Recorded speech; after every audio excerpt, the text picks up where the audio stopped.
दोस्तों 17 अक्टूबर 2021 को UP aided junior high school परीक्षा संपन्न हुई और उसमें 50 प्रश्न जनरल स्टडी के पूछे गए थे जो कि सभी के लिए कंपलसरी थे। तो इनके जो सरशुद्ध हल हैं वो आपके सामने हैं। पहला क्वेश्चन पूछा गया था कि अकबर ने किस वर्ष पहली बार जजिया कर समाप्त किया, और इसका सही आंसर हो जाएगा 1564 में, यानी कि विकल्प ए इसका यहाँ पर करेक्ट है। 1938 में भारतीय राष्ट्रीय कांग्रेस के अध्यक्ष कौन निर्वाचित हुए थे? सही आंसर इसका विकल्प 2 है, यानी कि सुभाष चंद्र बोस। और अधोलिखित में से किस वर्ष सुरेंद्र नाथ बनर्जी को सिविल सर्विसेज से हटाया गया? तो याद रखना दोस्तों कि इनको हटाया गया था 1874 में। तो विकल्प 4 इसका सही है। ब्राह्मी लिपि का उद्वाचन किसके द्वारा किया गया था? और इसका सही आंसर था ऑप्शन 4, यानी कि जेम्स प्रिंसेप के द्वारा। निम्नलिखित राजवंशों को नीचे दिए गए कूट का उपयोग करते हुए कालक्रम में व्यवस्थित करिए। तो यहाँ पर 4 विकल्प दिए गए थे: शुंग राजवंश, हर्यक राजवंश, नंद राजवंश और मौर्य राजवंश। तो जैसा कि दोस्तों आप जानते हैं, इसमें सबसे पहले आएगा आपका हर्यक राजवंश, उसके बाद आता है नंद राजवंश, फिर आता है मौर्य राजवंश और अंत में आएगा आपका शुंग राजवंश।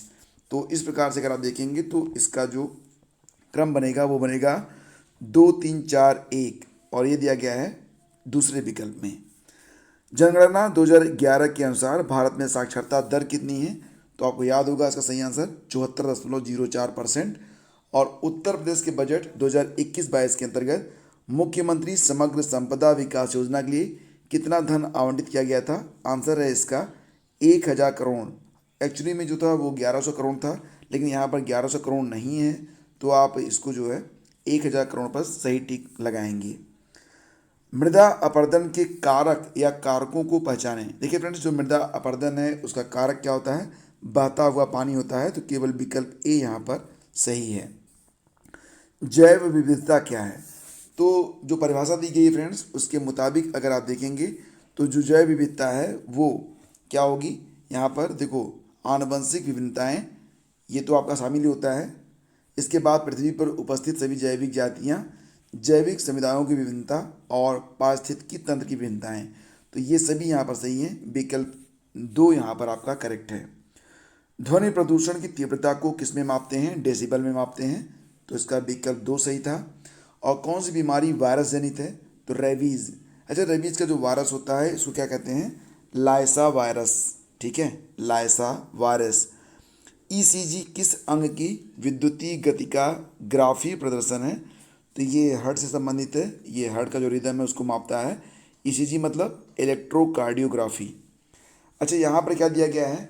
अब यहाँ पर देखो, जो जब यहाँ पर इंडिकेट किया जाता है 6C12, इसका मतलब क्या हुआ?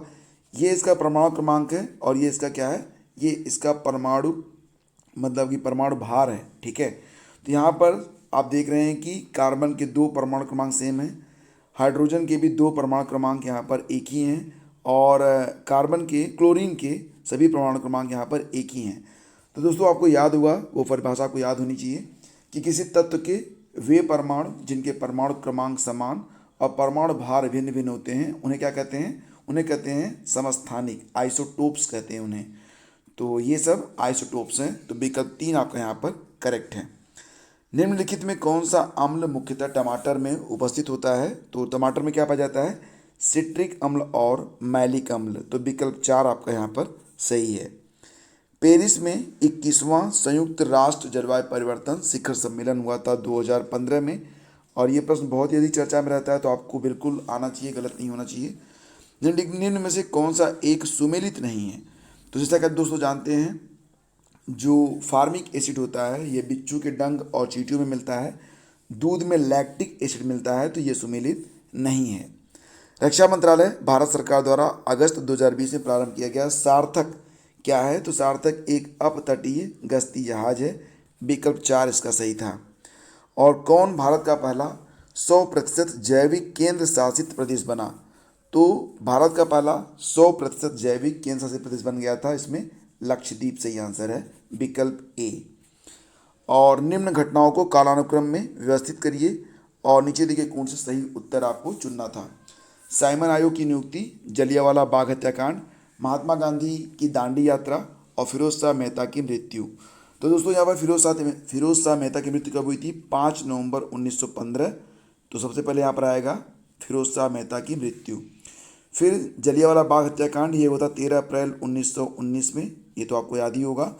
दांडी यात्रा शुरू हुई थी 12 मार्च 1930, तो ये 1930 हो जाएगा। और साइमन आयोग की नियुक्ति कब हुई थी? ये 1927 में हुआ था। तो इस प्रकार से आपके जो विकल्प होंगे वो सही रहेंगे। पहला विकल्प यहाँ पर आपका करेक्ट है। और निम्नलिखित नेताओं में से किसने क्रांतिकारी संगठन अभिनव भारत समाज की स्थापना की थी?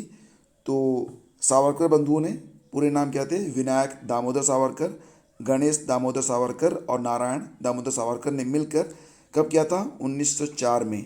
तो विकल्प 3 इसका यहाँ पर करेक्ट है।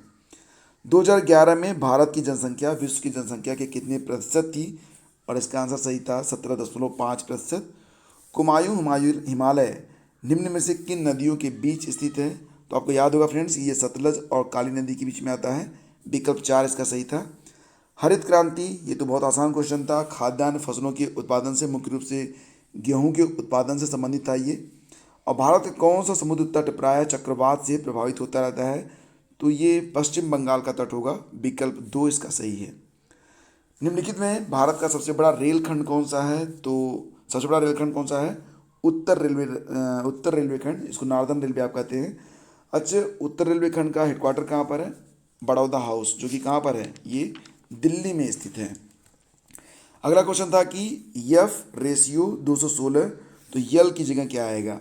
तो जैसा कि आप दोस्तों आप जानते हैं, अगर आप अल्फ़ाबेटिकली आप इसको याद रखें, ABCDE, उसके बाद F, तो आप देख लीजिए एफ क्या है? एफ छठे स्थान पर आ रहा है। और इसी प्रकार से अगर यल को आप देखेंगे तो यल आएगा 12वें स्थान पर। आपको दोनों का क्यूब कर देना था, ठीक है। तो 6 का क्यूब कितना हो जाता है? 216 होता है। 12 का क्यूब हो जाएगा 1728।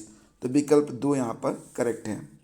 सांकेतिक भाषा में अगर गंगा को लिखा गया 711 और 471, तो सरजू का संकेत क्या होगा? तो दोस्तों यहाँ पर GANGA लिखा गया था। जैसा कि आप जानते हैं, अगर इसको इस प्रकार से आप लिखेंगे तो जी का जो नंबर 7वां नंबर है, ए का पहला नंबर है, एच आता है आपके 14वें नंबर पर। इसी प्रकार से यहाँ पर सब संकेत बनाए गए थे, ठीक है। तो इस प्रकार से अगर आप सरजू को लिखेंगे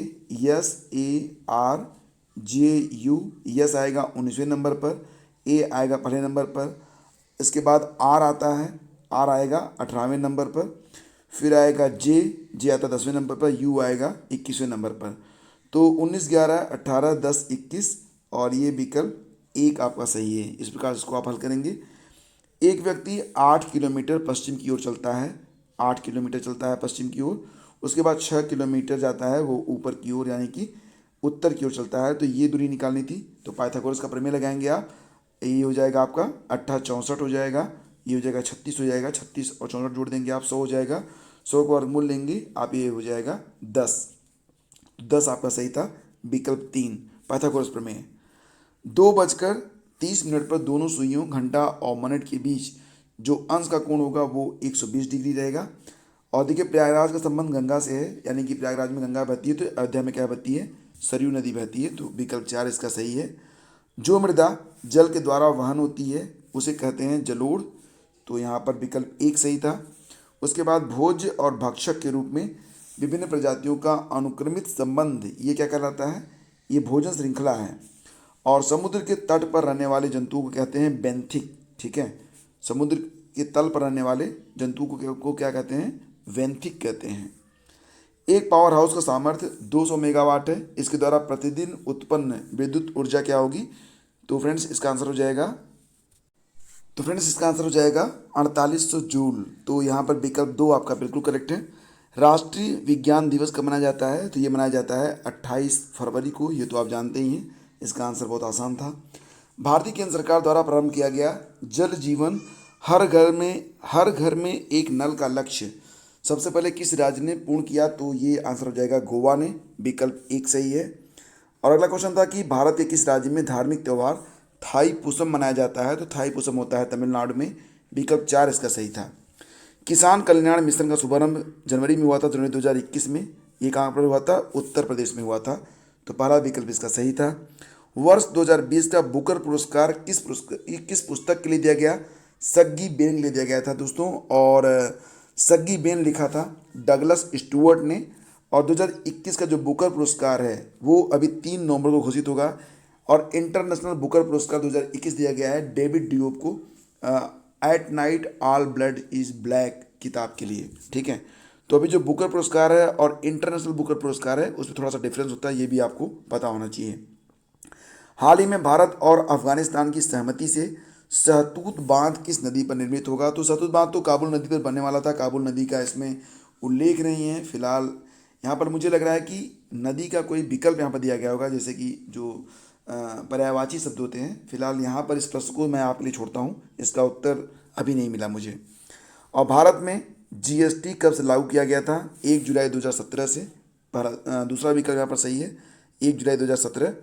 पुडुचेरी आता है किसमें? मद्रास हाई कोर्ट के अंतर्गत आता है पुडुचेरी। आपको याद होगा एक प्रकरण जब हटाया गया था पुडुचेरी के राज्यपाल पद से किरण बेदी को, तो उसमें मामला हाई कोर्ट में गया था। मद्रास हाई कोर्ट ने ही इस पर डिसीजन दिया था। और कौन सी भारत शासन अधिनियम 1919 की प्रमुख विशेषता नहीं थी? तो केंद्र में द्वैध शासन। तो यहाँ पर दूसरा विकल्प जो था ये आपका आंसर हो जाएगा। और तंजौर के बृहदेश्वर मंदिर का निर्माण किसने करवाया था? तो ये तो राजराज प्रथम हो जाएगा, पहला विकल्प इसका सही था। तंजौर का बृहदेश्वर मंदिर किसने बनाया था? राजराज प्रथम ने बनाया था। अटल नवाचार मिशन के बारे में पूछा जा रहा है कि अटल नवाचार मिशन किससे संबंधित है? तो ये उद्यमशीलता और विकास से संबंधित है। तीसरा विकल्प यहाँ पर करेक्ट है। भारत के किस राज्य में वन के अंतर्गत क्षेत्र सबसे अधिक है? आपको याद होगा इसका सही आंसर मध्य प्रदेश होगा। अगर प्रतिशत पूछता तब आपका मिजोरम होता, लेकिन अगर क्षेत्रफल आ रहा है तो सबसे अधिक आपका ऑप्शन 4 मध्य प्रदेश यहाँ पर सही होगा। कौन सी नदी डेल्टा नहीं बनाती है? तो नर्मदा नदी ये डेल्टा नहीं बनाती है, दूसरा विकल्प सही है। और कैबिनेट मिशन भारत में कब आया था? ये जनवरी 1946 में आया था, तीसरा विकल्प यहाँ पर आपका सही है। भारत में उपराष्ट्रपति पदेन सभापति होता है राज्यसभा का, ये बहुत ही आसान प्रश्न था। और भारतीय संविधान के 11वीं अनुसूची में कुल कितने विषय हैं? अच्छा, भारतीय संविधान में कुल कितनी अनुसूचियां हैं? 12 हैं। और 11वीं अनुसूची में कितने विषय हैं? कुल 29 विषय शामिल हैं। तो फ्रेंड्स ये थे 50 प्रश्न जो कि आते हैं जीएस के अंतर्गत। इन प्रश्नों को अगर आप दोबारा से लगाना चाहते हैं क्विज के रूप में, तब आप studyvithgyanprakash.com पर विजिट कर सकते हैं। और इस लेक्चर की पीडीएफ को अगर आप डाउनलोड करना चाहते हैं तो वीडियो का डिस्क्रिप्शन जाकर आप एक बार चेक कर लीजिएगा। तो आज की वीडियो में बस इतना ही। Thank you so much.